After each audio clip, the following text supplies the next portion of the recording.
နေ့တော့မလာခင်ဘယ်လိုကြောရလဲဆိုတာလောက်ပြမှာဖြစ်ပါတယ်အရင်ဆုံး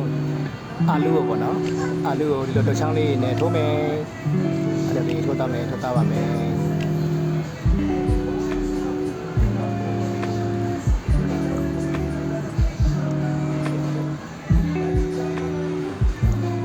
ဒီနေ့တော့အာလူပဲလောက်ပြမှာဖြစ်ပါတယ်เนาะနောက်ကြရင်တော့မျိုးစုံလောက်ပြပါမယ်ခြားဥစ္စာတွေလည်းအများကြီးလောက်ပြပါမယ်ပြီးသွားပြီဆိုရင်ဒါကတော့ crispy flour နဲ့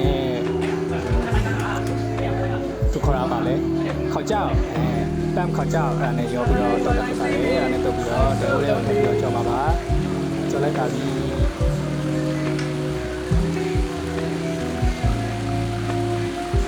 ဒီလေးလည်းကြော်တော့ပါမယ်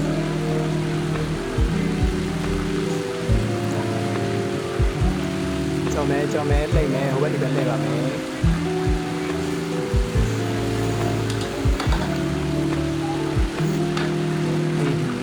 ရလာတဲ့အနေထားဆိုရင်တော့ထုတ်လို့ရပါပြီထုတ်ပြီးတော့ရင်တော့လင်မနဲ့ကိုထည့်ပြီးတော့ဘောကနေညသီးမုံနဲ့မာလာမုံနဲ့ရောထားတဲ့ဥစ္စာလေးနဲ့ဖြူပါမယ်ညသီးမုံမာလာမုံရောထားတဲ့ဥစ္စာကိုဟိုဘက်ဒီဘက်လေးနှက်အောင်တခြားလေးဖြူပေးပါမယ်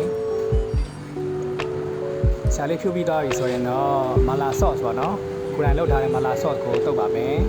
ဟိုဘက်ဒီဘက်တခြားလေးနှက်အောင်တုပ်ပေးပါမှာဖြစ်ပါတယ်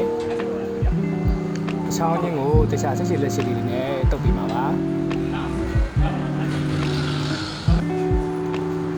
တာလာရပါပြီ